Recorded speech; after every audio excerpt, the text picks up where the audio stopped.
আমার স্কুলে 9-10 ছিল না, মানে আমার কোনো বোর্ড অ্যাফিলিয়েশন ছিল না। আমি যে সময় স্কুলটা হাতে পেয়েছিলাম এবং ইয়ে করেছি। এই ছোট্ট ছোট্ট পায়ে চলতে চলতে ঠিক পৌঁছে যাব। 5 বছর আগে থেকে আমি এই জার্নিটা শুরু করি, যেখানে কাগজপত্র জমা দেওয়া, যাতে 9-10টা চালু করা যায়, স্কুল ইন্সপেকশনে এবং এই সরকারি এক একটা প্রসেস। এই খাঁচা ভাঙতে হবে, এই শিকল ছিঁড়তে হবে। আই সোয়্যার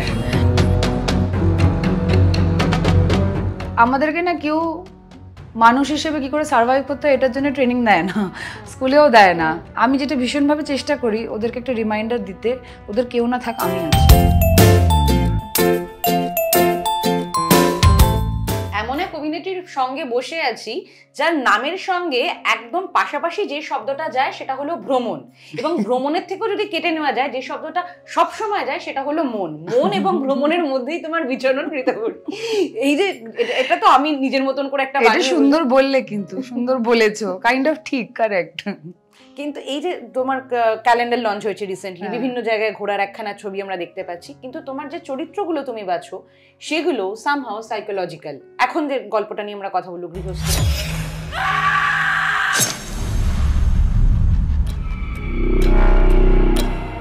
মানে এটা কি কোথাও না কোথাও নিজের পছন্দের সাবজেক্ট সেই হিসেবেই চরিত্রগুলো বেছে নেওয়া? দেখো, এমন একটা প্রফেশনে আছে, সবটা তো নিজের হাতে নেই যে কিরকম, মানে আমি অ্যাটলিস্ট ওই ইনফ্লুয়েন্সিয়াল জায়গাতে নেই যে যেখানে আমি বলতে পারবো হ্যাঁ আমি এরম রোল করব, আমার জন্য এরম রোল লেখো। আমি আমার বরকে ঘুরে বলতে পারবো এই আমার জন্য মুখটা লিখে দাও, আমি করবো। আমি তো সেরকম জায়গাতে নেই। আমাকে ভালো চরিত্রের জন্য অপেক্ষা করতে হয়, ইন্টারেস্টিং ছবি বা স্ক্রিপ্টের জন্য অপেক্ষা করতে হয়। ওই জন্য আমি খুব বেছে বেছে কাজ করি, কম কাজ করি। স্ক্রিপ্ট প্রচুর আসে, অনেকেই অনেক প্রস্তাব নিয়ে আসে, অনেক ডিরেক্টরের সাথেও কি বলবো কনভারসেশন হয় যেখানে তার সাথে আমি কাজ করতে চাই। কিন্তু ধরো যে স্ক্রিপ্টটা বা চরিত্রটা আমাকে এনে দিয়েছে সেটা আমার সামহাও মনে হয় যে আমার জন্যে রাইট না, বা এটা আমি অডিয়েন্সকে করে দিতে চাই না। আমার পলিসিটা খুব সিম্পল, আমি বেছে কাজ করব, কম কাজ করব, কিন্তু উল্লেখযোগ্য কাজ করব। হিট ফ্লপ বলতে পারবো না, সেটা আমার হাতে নয়, তবে উল্লেখযোগ্য। আজ তুমি যদি আমার লাস্ট 3-4 বছরেরই গ্রাফ দেখো, ফাটাফাটি হোক, ব্রহ্মাজানেন হোক, বহুরূপী হোক, নন্দিনী হোক, বা এই আপকামিং গৃহস্থ হোক, শেষ থেকে শুরু হোক, পরি হোক, প্রত্যেকটাই উল্লেখযোগ্য। আমি যদি একটা শর্ট ফিল্মও করি, সেটা নেকেড হোক, ফুলফল্লা হোক, একটা গানও করি, সেটা আই মেক শিওর যে সেটা এমনভাবে সাজানো বা প্রেজেন্টেশনটা অডিয়েন্সের কাছে আসে যে তার এটা না মনে হয় আমি তার সময় নষ্ট করছি, যে আমি জাস্ট করতে হবে বলে আমি একটা মানে কিছু করে তার সামনে এসে আমি বলছি যে আমি একটা দারুণ সিনেমা করেছি, আপনি দেখুন। ঠিক আছে, আমি মিথ্যে কথাটা বলতে কমফোর্টেবল ফিল করি না। যখন গৃহস্থর গল্পটা আমার কাছে আসে, একটা হচ্ছে মৈনাকের সাথে সত্যিই কাজ করতে চেয়েছিলাম অনেকদিন, ভৌমিকের সাথে, ওর কাজ আমার খুব ভালো লাগে। কিন্তু যখন ও গৃহস্থটা নিয়ে আমার কাছে আসে, যখন আমি গৃহস্থটার গল্পটা শুনি, গল্পটা এতটাই ইন্টারেস্টিং, এতটা অন্যরকম ছিল, এতটা ফ্রেশ ছিল যে যদিও it is a very experimental story in terms of how it is, তবুও আমার মনে হয়েছিল যে এটা একটা ভিন্ন স্বাদের কিছু, যেটা আমি আমার অডিয়েন্সের কাছে নিয়ে যেতে পারবো। ভালো মন্দ ভুল ত্রুটি তারা বিচার করুক, কিন্তু একটা ভিন্ন স্বাদের কিছু আনতে পারবো। মানে সেটা আমি constantly keep trying with my projects, constantly যাই আসুক না আমার কাছে, যে একটু অন্য স্বাদের কিছু। যদি ফেমিনিস্ট এমনি একটা খুব বড় টার্ম, একটা বৃহৎ term, like saying comedy. Comedy একটা বিশাল টার্ম, কত রকম কমেডি হয়, তাই না? স্ল্যাপস্টিক হতে পারে, বা তোমার ইয়ে হতে পারে, প্যারোডি হতে পারে, রোস্ট হতে পারে, বা তোমার ইয়ে হতে পারে, বলো স্যাটায়ার হতে পারে। সেম গোজ ফর এনি নারীকেন্দ্রিক ছবি। নারীকেন্দ্রিক ছবি মানে যে সবসময় তোমার শাড়ি পরে মহানগরের পোস্টারে দাঁড়িয়ে আছি বা ব্রহ্মা জানেন, তা কিন্তু নয়। It comes in many form. So গৃহস্থ কিন্তু একটা ভীষণ ফেমিনিস্ট ছবি, নারীকেন্দ্রিক ছবি, কিন্তু ওটা ওই প্রতিবাদী লড়াকু নারীর ফেমিনিজমের কথা বলছে, যেরকম ধরো ফাটাফাটি বা ব্রহ্মা জানেন, ওই জোনটা নয়। জোনটা কিন্তু সাইকোলজিক্যাল থ্রিলার। একটা যারা থ্রিলার বাফ তারা জানবে, যারা সাইকোলজিক্যাল থ্রিলার বা থ্রিলার পড়তে বা দেখতে পছন্দ করে, তাদের এক্সপেকটেশন ফ্রম আ গল্প একটু অন্যরকম হয় দেন আর 5 জন। মানে আমি যেমনি নিজে খুব থ্রিলার বাফ, থ্রিলার খুব ভালোবাসি। গল্পটা একটু ছোট্ট করে 1 লাইন বলি, তাহলে তুমি বুঝতে পারবে। আমার চরিত্রটার নাম অপর্ণা। অপর্ণার গৃহস্থ, কারণ তার ও অলমোস্ট নিজেকে গৃহবন্দী রাখে। অ্যাগোরাফোবিয়া টাইপের একটা, অ্যাগোরাফোবিয়াটা একটু এক্সট্রিম বলা, তবে ওর ওই ওসিডি আছে চরম, যে ওর একটা ছোট বেবি আছে, সেই বেবির যাতে কোনো ক্ষতি না হয়ে যায় তাই জন্য 50 বার করে হাত ধোবে, স্যানিটাইজার দেবে, যেই আসবে তার হাতে সাবান স্যানিটাইজার দিয়ে হাত ধো, ইয়ে করো, জুতো বাইরে খোলো, এই সমস্ত করে। পারলে কাউকে বাড়িতে ঢুকতে দেয় না। বর পর্যন্ত বাড়িতে এলে, বড় সৌরভ প্লে করেছে, ওকে 10 বার করে বলে এই নাও হাত পরিষ্কার করো, এই করো। এতটাই ওর এক্সট্রিম লেভেল অফ লাইক সচিব বায়ু প্রস্তুত। হ্যাঁ, ওর বাচ্চাকে প্রোটেক্ট করবার জন্য। এবার একটা মানুষ যে সর্বক্ষণ বাড়িতে থাকে, তার কিছু অদ্ভুত ট্রেট অটোমেটিক্যালি করে। ওরও তাই, ও নিজে খুব থ্রিলার মিস্ট্রি পড়ে। ওর বাড়ির বাইরে সিসিটিভি ক্যামেরা লাগানো আছে, সারাদিন দেখে যে কে কি করছে। এবার তো দেখছি যে বাচ্চারা পটকা পাঠাচ্ছে, তখনই পুলিশকে ফোন করে বলে দিল ওরা পটকা পাঠাচ্ছে, ওদেরকে ধরে নাও, করো। ওই জন্য গোটা পাড়াই ওকে পাগলি বলে, ঠিক আছে? যে ওই হয় না, সব পাড়ায় একটা থাকে, একটু ক্র্যাক, একটু তার কাটা। এবং এই সিসিটিভি অবসেশনের মধ্যে না, ও একদিন একটা মার্ডার দেখে ফেলে এবং ও ওটাতে প্রচণ্ডই ঘাবড়ে যায়, হয়ে যায়, পুলিশ ডাকে, লোক ডাকে, কেউ ওকে বিশ্বাস করে না, যে ও তো পাগলি বলেই লোকে ওকে সম্বোধন করে, যে ও যে সত্যি সত্যি কোনো মার্ডার দেখেছে অপর্ণাকে, কেউ বিশ্বাস করে না। সো মাচ সো যে ও একটা পয়েন্ট ওর মনে হতে শুরু করে হয়তো সত্যি দেখেনি। গল্পটাও সেটা অডিয়েন্সের উপরেই অনেকটা ছেড়ে দেয়, যেটা অডিয়েন্স গেস করতে থাকবে যে কি আদৌ ওটা দেখেছে না দেখেনি, ওটা হয়েছে কি হয়নি। মানে অপর্ণার কিন্তু সত্যি সাইকোলজিক্যাল ইস্যু আছে, ঠিক আছে? এবং ও নিজেও একটা সময় কনভিন্সড হয়ে যায় যে প্রবাবলি ওর মনের ভুল, ওর এইরকম অবস্থার কারণে। কিন্তু ওই যে বাড়িতে ও মার্ডারটা দেখেছিল, ওই বাড়িতে একটা মেয়ে থাকে, একটা অল্প বয়সী মেয়ে থাকে, অনুষা ওই চরিত্রটা প্লে করেছে, অনুষা বিশ্বনাথন, যার she is very fond of this girl. এই মেয়েটার প্রতি ওর এমনি একটা মানে ওকে দেখলে একটা বাৎসল্য ঝরে পড়ে, ওর একটা মাতৃসুলভ, ওর প্রতি একটা ভালোবাসা রয়েছে, যদিও অলমোস্ট দিদির বয়সে, কিন্তু শি ইজ ভেরি মাদারলি। ও তো খুবই মানে স্নেহময়ী অপর্ণা আর কি। ওর মনে হয় যে এই মার্ডারটা যদি সত্যি হয়ে থাকে, যেটা ওর মনে হচ্ছে তখন ভীষণভাবে, তাহলে ওই মেয়েটাও ডেঞ্জারে আছে, ওরও কিছু ক্ষতি হয়ে যাবে। এবং ও খানিকটা একটা হিন্ট পায় যে যাকেও ভাবছে মার্ডার হয়েছে, সেই মানে কি বলবো, সে তার নাম যা বলে বোঝাচ্ছে সেটা সে সত্যি কিনা জানে না, কিন্তু মার্ডারটা হয়েছে। তো ওই মেয়েটার ক্ষতি হয়ে যেতে পারে ওই জন্যে। তাই যখন ওকে কেউ সিরিয়াসলি নিচ্ছে না, এই পাগলি অপর্ণা তখন ডিসাইড করে আমি নিজেই ইনভেস্টিগেট করবো, আমি নিজেই যা করবার করবো। ও কিন্তু বাড়ির থেকে বেরোতেও পারে না, ওর এত ফোবিয়া বাড়ির থেকে বেরোতে, বলে ওই সমস্ত নিয়েও আমি লড়ে আমি পার করবো যে এর কি রুট কি, আমি কিছু একটা প্রমাণ কিছু করেই ছাড়বো, যাতে আমি ওই মেয়েটাকে ওই বাড়ির থেকে বার করতে পারি, নইলে ওইখানে শেষ হয়ে যাবে, ওর বিশাল কিছু ক্ষতি হয়ে যাবে। হ্যাঁ, অনুষাকে নিয়ে ভাবে। এবং সেখানে ওর মাতৃসত্তায় ওর বাকি এই সমস্ত ফোবিয়া, ফিয়ার, অসুবিধে, পাগলামিকে ছাপিয়ে লড়ে যায় শুধুমাত্র এই মার্ডারটা মানে মার্ডারের পুরো হেতুটা, এবং মানে হোয়াট ইজ দ্যাট কমপ্লিট, মানে ঘটনাটা কি সেটাকে সলভ করবার জন্য অলমোস্ট ডিটেকটিভের মতো ইন আ ওয়ে, যাতে ও ওই মেয়েটাকে ওই অবস্থা থেকে উদ্ধার করতে পারে। I saw তোমার মাকে কেউ হাতুড়ি দিয়ে মেরেছে। I saw her bleeding. এই যে তুমি যেটা বললে যে তুমি বারবার বলার চেষ্টা করেছো, যখন অপর্ণা বারবার বলার চেষ্টা করেছে কেউ বিশ্বাস করেনি। সুশান্ত সিং রাজপুতের মৃত্যুর পর হঠাৎ করে সবাই কথা বলতে শুরু করে, মানে যে ডিপ্রেশন হলে কথা বলো, সমস্ত কিছু বলতে শুরু করে। কিন্তু তা সেই সময়তেই ফেসবুকে এটা লেখা পড়েছিলাম যে অনেকেই আছে যে মানে একবারের জায়গায় দুবার ফোন করলে ফোনটা কেটে দিয়ে বলে বারবার ফোন করছে, তারা এখন বলছে কথা বলো। আদৌ কি এখনো society psychological disorder, depression, Indian society কতটা অ্যাওয়ার হয়েছে বলে তুমি মনে করো? দেখো, আগে যেরকম ছিল সেই তুলনায় অ্যাওয়্যার হয়েছে, কিন্তু এখনো এমন কিছু অ্যাওয়ারনেস আসেনি যেখানে আমি বলতে পারবো যে মানে it is making a whole lot of difference. It's not, মানে এখনো লোকে ভাবে ডিপ্রেশন মানে মন খারাপ। ডিপ্রেশন একটা অসুখ, ঠিক আছে? মন খারাপ তার একটা সিমটম, ঠিক আছে? দুটোর মধ্যে পার্থক্য আছে। অ্যান্ড মন খারাপটা হচ্ছে একটা symptom of depression, of including 5 other things. তার মধ্যে ঘুম থেকে উঠতে না পারা হতে পারে, বেশি ঘুম হওয়া হতে পারে, কম ঘুম হওয়া হতে পারে, বেশি খাওয়া হতে পারে, না খাওয়া হতে পারে, অনেক রকম সিমটমিক সেইটা আসে। এবং মানসিক রোগ অনেক রকমের হতে পারে, এবং মানসিক রোগ কিছু হওয়া বা কিছু, এই যে ওসিডির কথা বললাম বা ডেভেলপ করা, that doesn't necessarily mean that এই মানুষটা পাগল। মানে তোমার আজকে একটা পেটের কিছু সমস্যা হতেই পারে, এবার সেটা তো ডাক্তার দেখাবে, তুমি কিওর করবে, দুটো ওষুধ খাবে, দুটো পরীক্ষা করবে, তারপর সেটা ঠিক হবে। মাথার ক্ষেত্রে এত ট্যাবু কেন? মাথার ক্ষেত্রে ট্যাবুটা আস্তে আস্তে ভাঙতে হবে, সম্পূর্ণভাবে ভাঙেনি। আমি তো বললাম এখনো লোকে ভাবে ডিপ্রেশন কি, একটু যা বাইরে যা, সিনেমা দেখ, একটু ঘুরে বেড়া, তাহলেই ঠিক হয়ে যাবে। ওইরকম করে হয় না। বিষাদ, মন খারাপ, ডিপ্রেশন একটা অসুখ। তা বিষাদ মানে ডিপ্রেশনে বিষাদ মন খারাপ হয়, কিন্তু বিষাদ মন খারাপ মানেই ডিপ্রেশন নয়, ঠিক আছে? দুটোর মধ্যে পার্থক্য রয়েছে। সেগুলো আমার মনে হয় আস্তে আস্তে মানুষ শিখবে, বুঝবে, এটাই আশা করি। নইলে নইলে খুব কঠিন, নইলে it's very very difficult to survive. অপর্ণার চরিত্রটাও যেমন নিজের সঙ্গে নিজের একটা স্ট্রাগল আছে, ঠিক সেরকম আমরাও প্রত্যেকটা দিন বা চারপাশে আমরা দেখতে পাই যে অ্যালোন আর লোনলি, এটা একটা ফাইন লাইন আছে। How do you define this? Yes, there definitely is a fine line. মানে আমি অ্যালোন টাইম খুব এনজয় করি, যখন আমি একা একা সময় নিজের মতো করে কাটাতে পছন্দ করি। এমনিতে আমি একাই থাকি, তো আমার ভালো লাগে, আমি নিজের সাথে সময় কাটিয়ে নিজের সাথে সময় রেখে আমি অভ্যস্ত, আমার একা নিজের সাথে বেড়াতে যেতে খুব ভালো লাগে। কিন্তু যদি দিনের শেষে একটা কোনো মানে খুব ভালো একটা কিছু কাজ হয়েছে বা ধর একটা খুব ভালো কাজের অফার পেয়েছি, সেই খুশিটা দিনের শেষে কারোর সাথে ভাগ করতে না পারাটা, তখন যদি আমাকে ওই একাই খাটে শুতে যেতে হয় এবং তখন আমার পাশে কাউকে জড়িয়ে ধরে একটা গল্প করে, হয় না, শেয়ার করে এক কাপ চা খেতে খেতে বলবার লোক নেই, সেই ফিলিংটা লোনলি।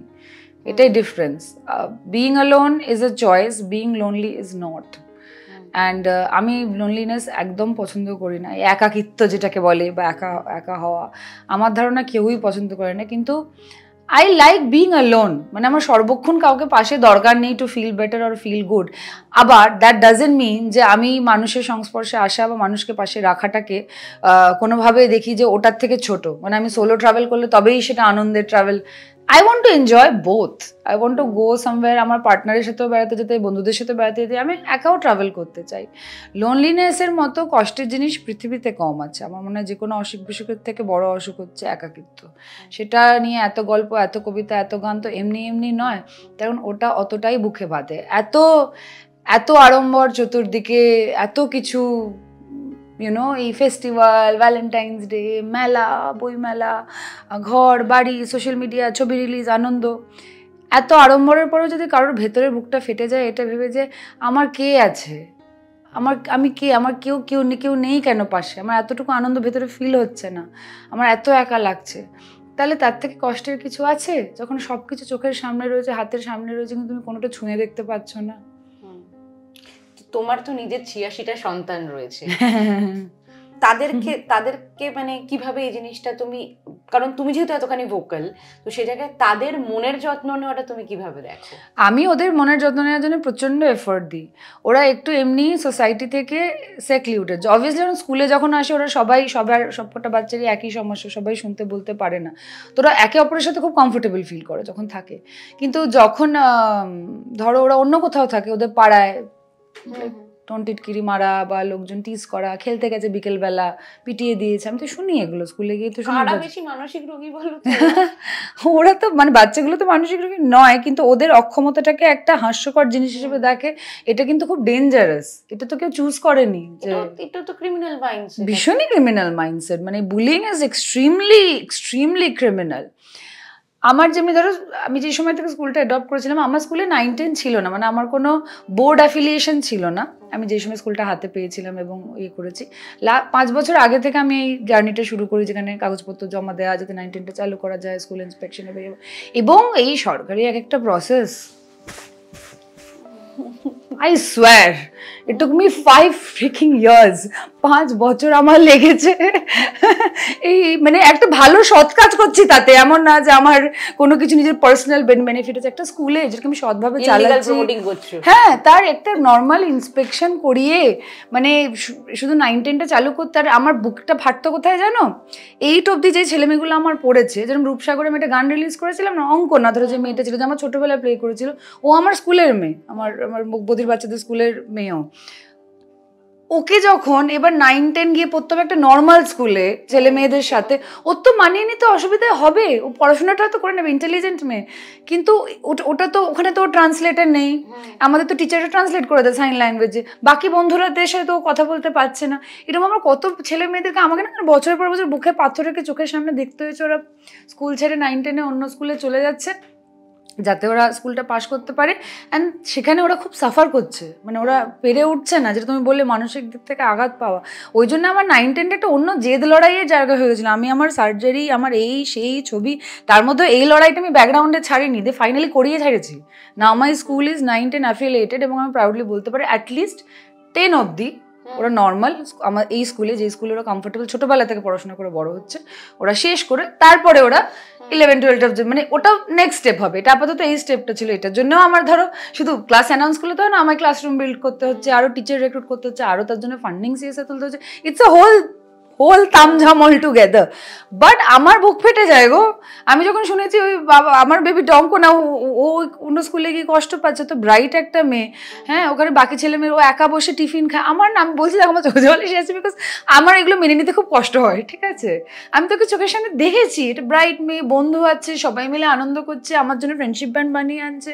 তো আমি চেষ্টা করি, ওদের জীবনটা তো আমি বেঁচে দিতে পারবো না, ওদের জীবনটা ওদেরকেই বাঁচতে হবে। অ্যান্ড আমি যতটুকু পারি আমার মতো করে চেষ্টা করি। আমি কতজনকে কতবার স্কুলে নিয়ে গিয়েছি just to make them feel included, যে মানে ওরা যেটা ওদের পাড়ায় বা ওদের ঘরে ওখানে পায় না, যেটা আমার তরফ থেকে আমি চেষ্টা করেছি যে ওরা ফিল করুক, যে ওদের জন্য সেটা মানে ধরো ওদের জন্য একটা সেটা এক্সিবিশন প্ল্যান করা হতে পারে, বা স্কুলে একটা কোনো কার্নিভাল, যেরকম ক্রিসমাসটা যেটা প্রতি বছর করি, একটা বড় করে কার্নিভাল প্ল্যান করি, বাকি বাচ্চারাও আসে সেখানে, যারা বলতে শুনতে পারে সেরকম বাচ্চারাও আসে, মানে ওটা একটা হই একটা কার্নিভাল আমার স্কুলেই হয়, সেখানে কিন্তু মিলেমিশে যায়।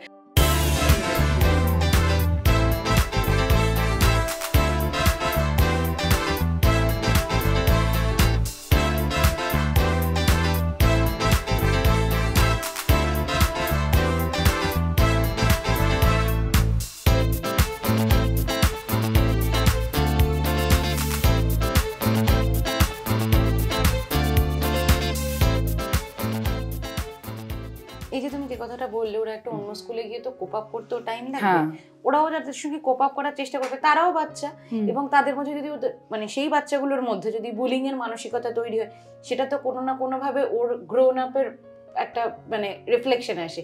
সেই বড় হওয়াটা কি কোনো রকম ভাবে তুমি চেঞ্জ, কোনো রকম মানে কিভাবে চেঞ্জ আসবে, কোনো way out do you have, যে বাড়ি থেকেই এটা চেঞ্জটা আসা দরকার, মানে সেটার জন্য কি ট্রেনিং বা কি করতে হবে? Very hard. I can't change the society. Yes.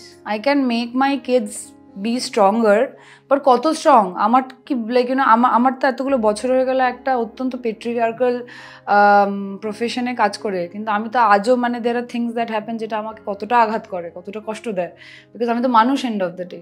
তো আমাদেরকে না কেউ মানুষ হিসেবে কি করে সার্ভাইভ করতে হয় এটার জন্য ট্রেনিং দেয় না, স্কুলেও দেয় না।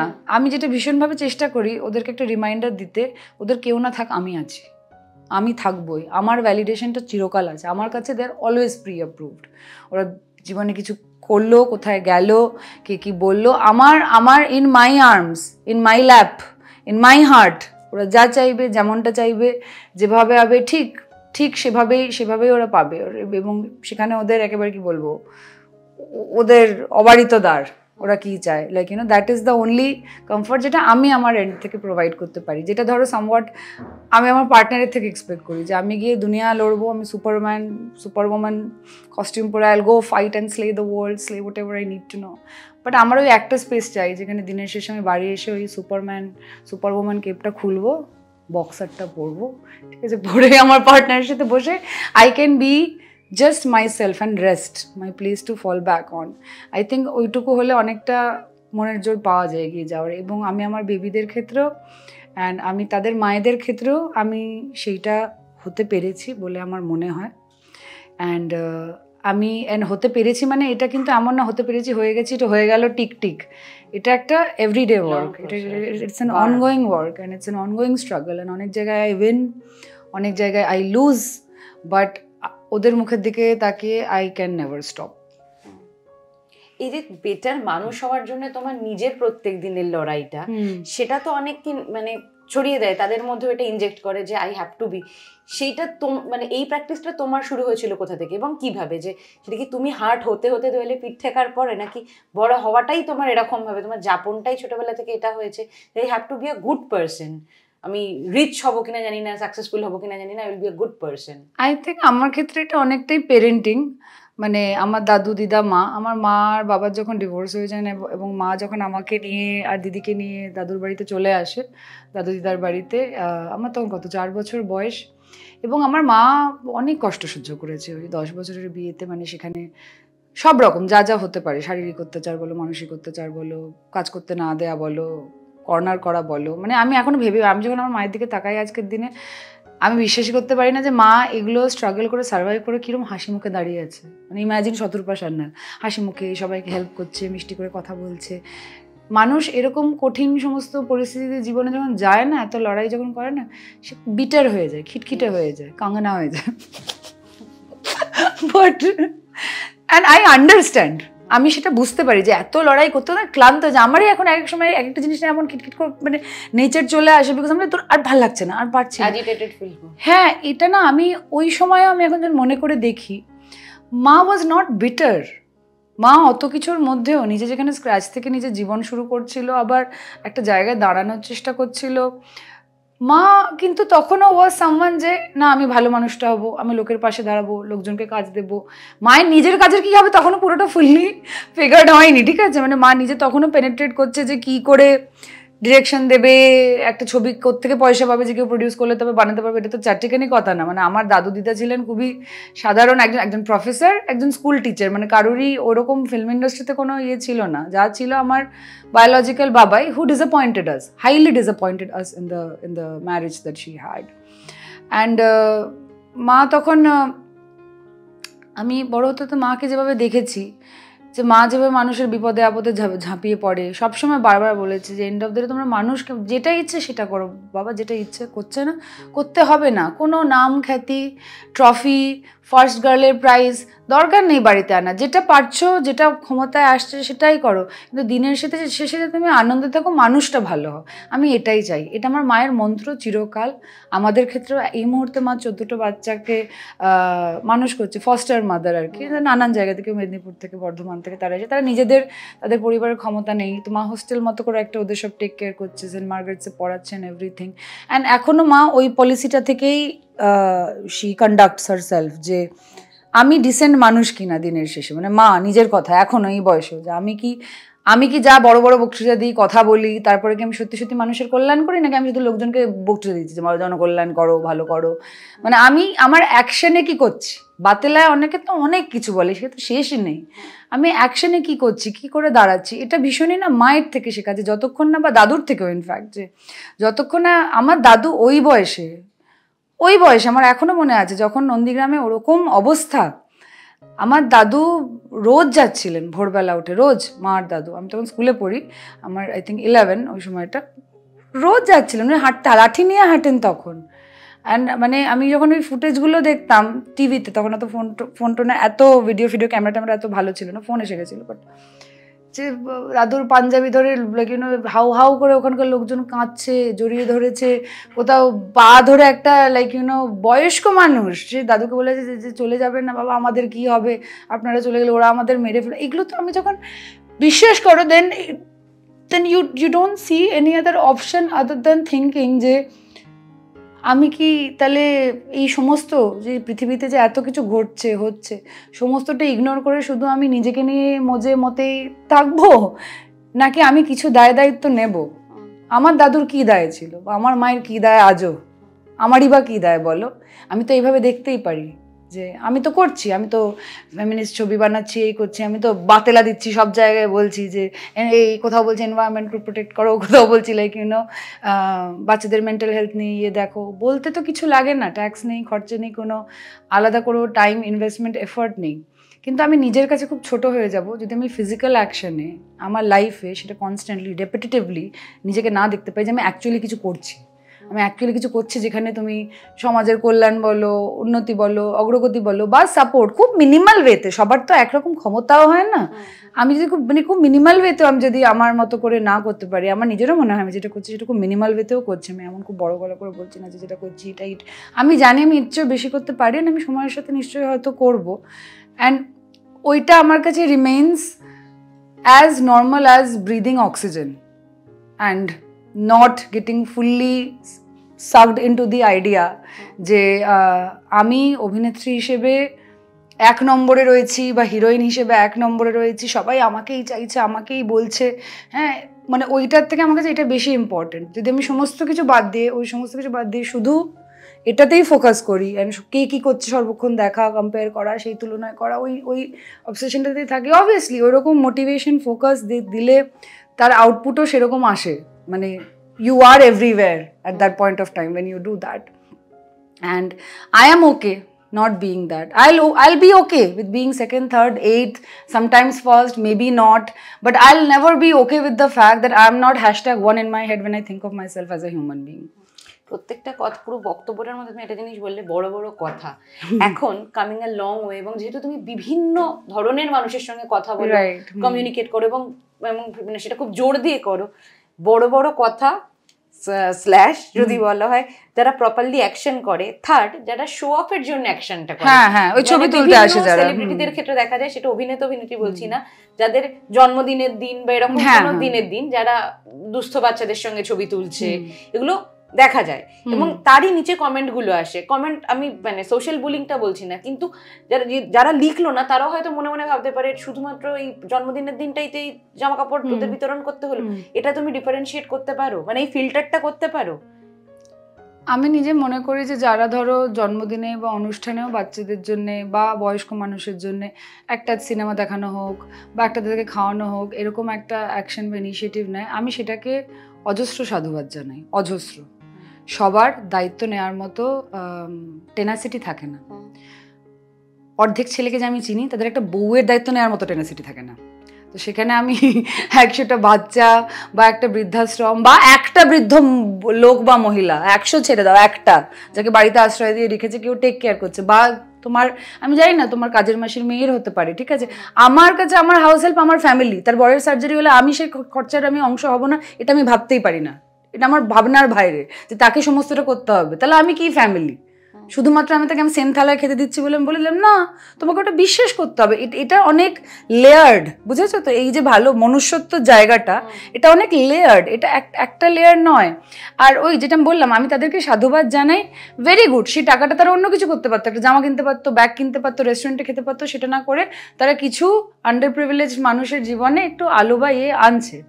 কিন্তু আমি সেটাকে I can't look at it as an act of general philanthropy বা জেনারেল, আমি তাদেরকে অ্যাক্টিভিস্ট বলতে পারবো না, সোশ্যাল ওয়ার্কার বলতে পারবো না। আমি নিজেকে গর্বের সাথে সোশ্যাল ওয়ার্কার বলতে পারবো, কারণ আমি দৈনিকভাবে এই কাজটা করছি, আমি দায়িত্ব নিয়েছি। আমার টিচারগুলোর মাইনে আসবে প্রত্যেকে কবে 1 তারিখে তাদের হাতে ঢুকবে কিনা, এর দায়িত্ব রীতাবলী চক্রবর্তীর, ঠিক আছে? আমি দায়িত্ব নিয়েছি। দায়িত্ব সবাই নিতে পারে না, তা বলে তারা কিছুই করবে না।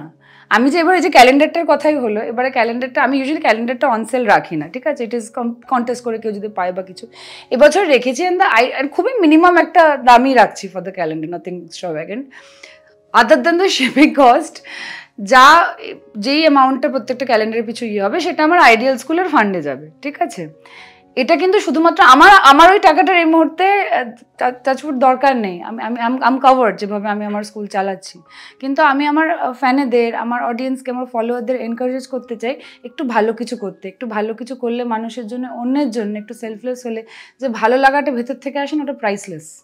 And I want them to experience. এর আগেও আমি এটা করেছি। আমি এর আগে 2700 পেয়ার জুতো ফান্ড তুলে দর্শকদের থেকে, মানে ফলোয়ারদের থেকে আর কি, আমি দিয়েছিলাম যে বাচ্চাদের, যাদের শিকিরা গার্লস হাই স্কুল, ওদের ওখানে যেখানে ওদের কাছে জুতো নেই, ওর পায়ে প্লাস্টিক বেঁধে বা চটি পরে আসতো স্কুলে, সেখানে আমরা জুতো ফান্ড। এবার দ্য থিং ইজ কি, আমি যদি আজকে এটা কোনো ব্র্যান্ডকে বলতাম, আমি রীতাভরি চক্রবর্তী, আমি যদি একটা ব্র্যান্ডকে বলি আমাকে এটা স্পন্সর করে দাও এতগুলো জুতো, এটা জুতোর কোম্পানিকে ধরো, হ্যাঁ, তারা কি করে দিত না?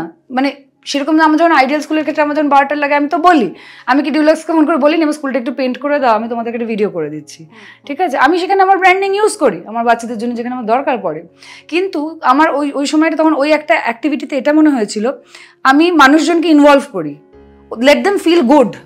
আমি করেছিলাম প্রত্যেকটা বলরামের দোকানে, মিষ্টির দোকানে একটা করে বক্স ছিল, যে যা 10 টাকা, 5 টাকা, 500 টাকা, যে যা মনে হয় দিক, একটা সার্টেন অ্যামাউন্ট আমার ক্রাউড ফান্ডিং যেরকম একটা তুলতে হবে, তুলে এই জুতোগুলো দেবে আমার ফলোয়ার বা যাই হোক তাদের থেকে শোনার লোকের, মানে সাধারণ মানুষ, মানে the willingness to do something for people, এটার কিন্তু অ্যাকচুয়ালি শুধু ওই থটটাই কি বলবো মেইন সিড।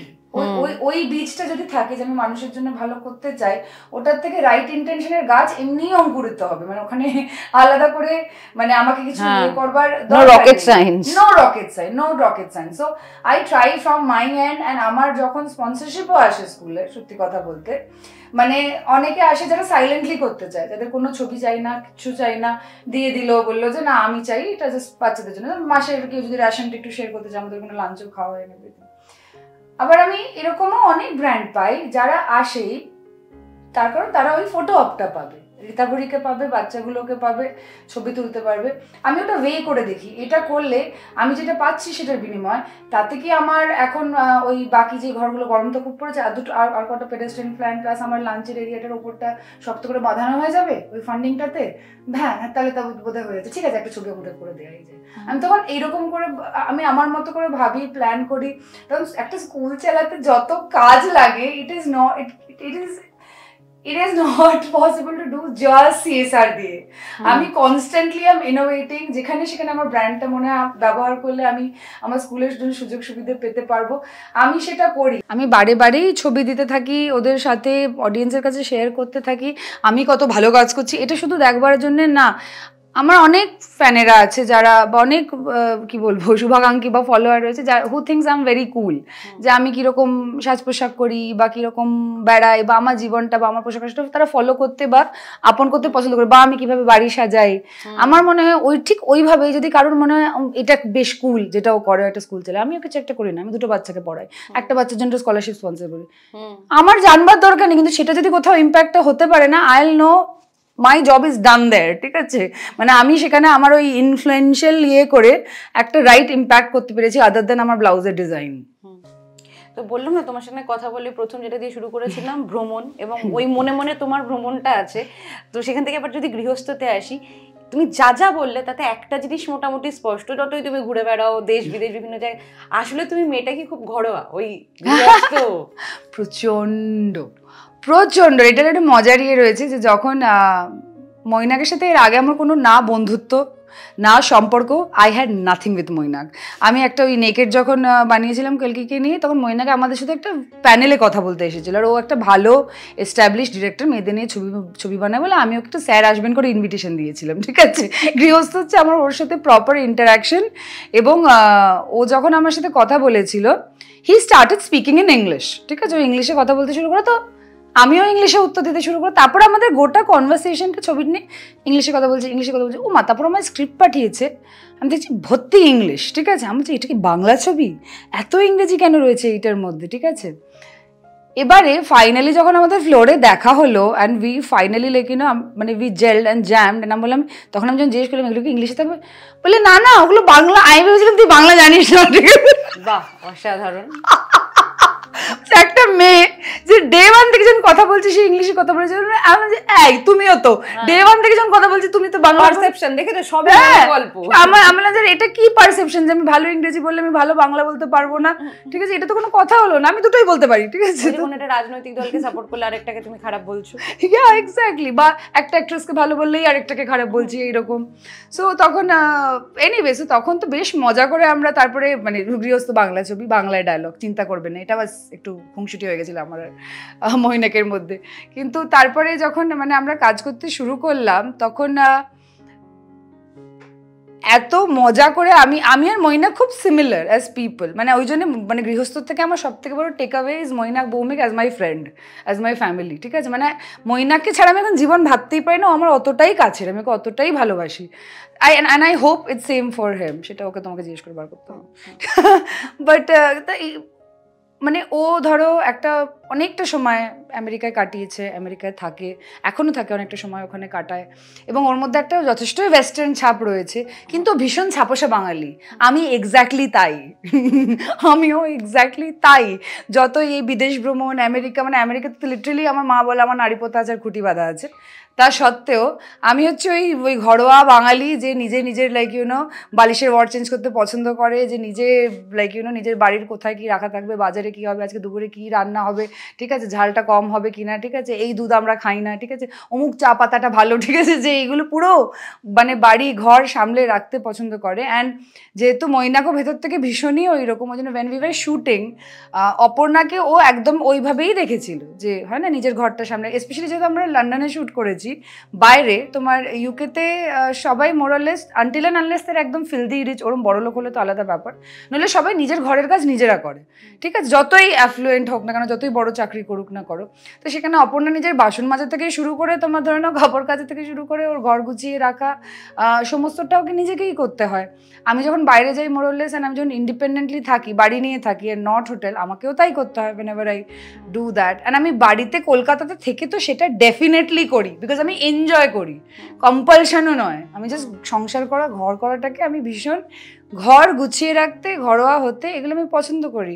আমার দিদা স্কুল টিচার ছিলেন, প্লাস উনি খুব ঘরোয়া ছিলেন। উনি হচ্ছেন আমার, কি বলবো, আইডল বলতে পারো ইন মাই হেড। ওনাকে আমি খুব অবজার্ভ করেছি, খুব দেখেছি, এবং ওনার ওই কিছু কিছু নোয়ান্সেস, ওই যেটা বলে না, যিনি রাধে তিনি চুলও বাঁধে, এটা আমার ভীষণই দিদামার থেকে শেখা, এবং আমি এটা খুব এনজয় করি। মানে আমি একেবারেই এটা মানে মানে tea, I don't know how to make a tea, এটা আমি নই। I can look like that. তুমি আমার দেখবে ভেগাসে আমি দাঁড়িয়ে আছি একটা দারুণ গাউন পরে, where I look like that, where oh my God, does this girl know how to make a T?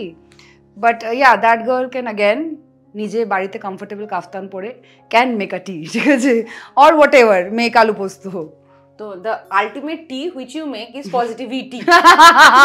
That's the idea. চেষ্টা করি, সবসময় হয় না, একসময় দাঁত মুখ খিচাতে হয়, কি করবো। তো সেই পজিটিভিটির কথা মাথায় রেখে গৃহস্থ আমরা দেখতে যাবো, কিন্তু গৃহস্থতে অপর্ণা কতখানি পাগলামি করছে সেটা তো আমরা জানি না। আদৌ পাগল বলা যায় কিনা, সেই তকমাটা দেওয়া যায় কিনা, সেটা জানার জন্য শেষ অবধি দেখতে হবে। কিন্তু বিফোর দ্যাট, তুমি গতকাল যেটা করেছো সেটা। ইয়েস, আমার তো ক্যালেন্ডারটা লঞ্চ হয়েছে, এবং এইটা তোমার জন্য, এই কপিটা, এইটাতেও নানান দেশের রয়েছে। তুমি যদি পাতা উল্টে উল্টে দেখো, প্রত্যেকটাই হচ্ছে, এই যে ধরো এইটা হচ্ছে টোকিও, জাপান, এটা হচ্ছে ওয়াশিংটন ডিসি, ইউএসএ। এইবারের ক্যালেন্ডারের প্রত্যেকটা পাতা, এটা হচ্ছে গ্রিস, সান্তোরিনি, এটা আমাদের লখনৌ, ইন্ডিয়া, প্রত্যেকটা পাতাই হচ্ছে ডিফারেন্ট কান্ট্রি। অ্যান্ড যদিও আমি যেটা বললাম, গৃহস্থ আমরা ইউকেতে শ্যুট করেছি, আমরা ইউনাইটেড কিংডমে শ্যুট করেছি, ভিজুয়ালটা সেই জন্য একটু অন্যরকমের, খুব ইন্টারেস্টিং, একটু ছক ভাঙা দেন যেটা আমরা ইউজুয়ালি প্রত্যেকটা ছবিতে এখানে এখন দেখছি। At the same time thriller হলেও the whole conversation, the whole depth of it is very Bengali ছবিটাতে। মানে যথেষ্টই, অপর্ণা খুবই বাঙালি, ওর যে বাড়ি ভাড়া থেকে আরিয়ান প্লে করেছে সেও যথেষ্টই একদমই সে বাঙালি কলেজ স্টুডেন্ট, যে ওকে যথেষ্ট হেডেক দেয়, অ্যান্ড ও একদম ভাড়াটে টাইপেরই ব্যবহার করে, প্রচণ্ড শব্দ করছে, এত শব্দ করতে হয়, ঠিক আছে, ওই রকমই মানে হয় না, একটু ইনিশিয়ালি অপর্ণাকে দেখে বিরক্তি হতে পারে, মানে সেটাতে আমি সারপ্রাইজড হব না। তবে she means well, she really means well. মানে এরকম আমাদের জীবনে সবাই আছে, মানে অধিকাংশ সময় আমরা নিজেদের মায়েদের প্রতি এটা ফিল করি, ও মা আবার ক্যাটকেট করছে, আবার কিচকিচ করছে, আবার এটা বলছে, কি এই আবার ইস্ত্রি না করে পরে চলে গেলি শার্টটা। ইনফ্যাক্ট বেস্ট ফ্রেন্ডও কিন্তু তাই, আসলে সবথেকে খিটখিটে করে, কিন্তু দে মিন ওয়েল, ও তোমার ভালোটাই চায়, ওই জন্যই বলছে জামাটা ইস্ত্রি করে বেরো।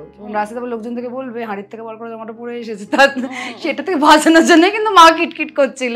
So same way Aparna means well. দর্শককে যদি একটু ইনভাইট করে দাও, কবে আসছে? অফকোর্স 7ই মার্চ গৃহস্থ রিলিজ করছে, একদমই অন্য স্বাদের একটা থ্রিলার আমরা তৈরি করেছি। ছবিটা মৈনাক ডিরেক্ট করেছে, আমি ডিরেকশন দিইনি, আমরাতে মনে করো না যে আমি বলছি আমি ডিরেকশন দিয়েছি, অত এলে আমার নেই। মৈনাক ভৌমিক ডিরেক্ট করেছে ছবিটা, ওর স্ক্রিপ্ট, ওর গল্প এসকে প্রডিউস করেছে। আমি আছি ছবিটাতে অপর্ণা পাগলি হিসেবে, আর সৌরভ আছে ছবিতে, আরিয়ান আছে, অনুষা আছে, কনিনিকা দি আছে, খুবই ইন্টারেস্টিং কাস্টিং, সাহেব আছে। এবং আমার মনে হয় এটা এরকম কিছু অনেক দিন, অনেক বছর বাংলায় ফর শিওর হয়নি, তো তোমরা সেটা এনজয় করবে। টলিউডের latest update, gossip and entertainment পেতে সাবস্ক্রাইব করুন শুধুমাত্র সিটি সিনেমা, আর ফলো করুন সিটি সিনেমার Instagram, Facebook, Twitter and ShareChat page.